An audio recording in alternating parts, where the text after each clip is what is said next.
आपके बॉडी को साइकिल को लेके आता है। स्लिप होना चाहिए, आप टाइम में वो फिक्स होना चाहिए। नमस्ते भारत। आज के इस वीडियो पे मैं 5 चीजों पे चर्चा करने वाला हूं कि पहला, आपका एक डेली रूटीन होना चाहिए। दूसरा, आप एक्शन टेकर होने चाहिए।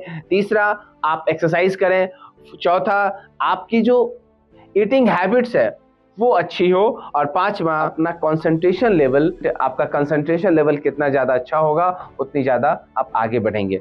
बारी बारी से इन चीज़ों पे हम डिस्कस करते हैं। आपका एक डेली टाइम टेबल होने के साथ साथ आपको उठने का टाइम टेबल होना चाहिए। एक अच्छा सा 7 घंटे का आपका एक साउंड स्लीप होना चाहिए। आपका सोने का जो टाइम है वो फिक्स होना चाहिए। तीसरा, आपका जो एक्सरसाइज है वो बॉडी का एक्सरसाइज आप जागृत करता है, आपके बॉडी को साइकिल को लेके आता है। आपका हर पार्ट, आपके बॉडी की हेमोग्लोबिन जो है वो बढ़ती है, एनर्जी होती है। आपका शरीर जब एनर्जी होता है, आपका माइंड जब एनर्जी में रहता है तो वो एक्शन लेने में, डिसीजन लेने में, जो आपके सबकॉन्शियस माइंड में कि मुझे इस चीज को अचीव करना है, ये पढ़ाई करनी है, ये एग्जाम की तैयारी करनी है, वो सबकॉन्शियस माइंड जग जाता है। और इसको जगाने के लिए आपको एक्सरसाइज करना बहुत जरूरी है। तीसरा, मैंने बताया ईटिंग हैबिट्स। आपने देखा होगा बहुत सारे बच्चे ना एक बार में ही या घर में भी कुछ लोग खाना खाते हैं और खाना खाने के बाद ना लेट जाते हैं।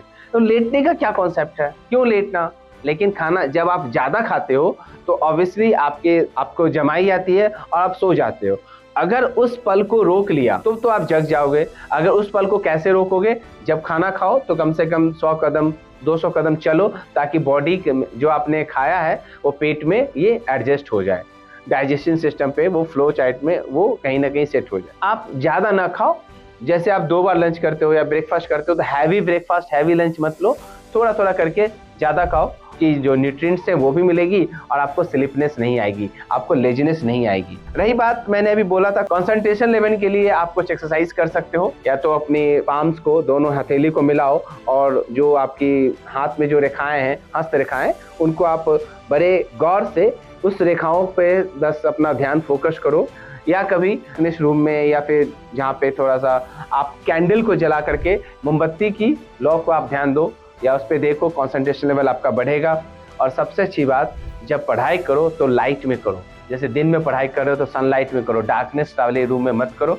जब दिन में पढ़ाई करते हैं तो सनलाइट में कीजिए, और अगर घर में पढ़ाई करनी है तो आप टेबल लैंप पे पढ़ाई करो। क्योंकि होता क्या है ना, जब डार्क रूम होता है ना तो सबकॉन्शियस माइंड में कभी कभी माइंड में कहता है यार वो सो जाते हैं या नींद आने लगती। तो आपको करना क्या है कि आपकी जो पढ़ाई होगी वो भी एक चीज लाइट में और पीसफुल एरिया में आपकी पढ़ाई होनी चाहिए। तो डेली इन लाइफ ऑफ को या डेली रूटीन को अगर हम समराइज करें, जिससे आपको स्लीपनेस नहीं हो, आपको नींद नहीं आए, तो सबसे पहले आपका रूटीन फिक्स होना चाहिए। मैं डेली रूटीन की चर्चा नहीं कर रहा, क्योंकि डेली रूटीन मैंने बोला था कि हर बच्चे का, हर कैंडिडेट का डेली रूटीन अलग होना चाहिए।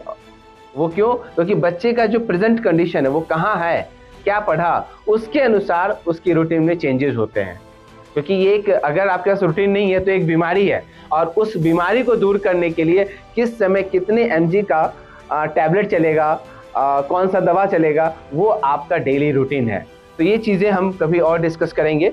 तो आपको आज मैंने डिस्कस किया कि आपके डेली रूटीन होनी चाहिए। आप एक्शन टेकर बनो। आप जब को नींद आती है तो आप स्लीपनेस महसूस करते हो, स्लीपी होते हो, तो उस समय तुरंत अलार्म बजे और उठ जाओ। क्योंकि जब तक अगर आप नहीं उठेंगे तो आपको याद है आपने भी कभी गलती की है, अगर नहीं उठे तो 5 सेकेंड 10 सेकेंड आपका कैसे 2 घंटा 3 घंटा 1 घंटा में कन्वर्ट हो जाता है, और फिर बोलते हो यार आज काफी लेट हो। और तीसरा, आप ईटिंग हैबिट्स आपके सही रहें। और लास्ट, आपका जो कंसंट्रेशन लेवल है, पढ़ने का जो माहौल है, अगर आपने ये नहीं समझा, ये नहीं देखा, तो आप मेरे कुछ लास्ट वीडियोस हैं उसको देख सकते हो कि मैंने क्या डिस्कशन किया है। तो इन सब चीज़ों पे अगर आप बारीकी से ध्यान दोगे तो आपका लेजीनेस आपको पीछे छोड़ देगा और आप आगे बढ़ जाओगे। So thank you for watching. Thank you very much.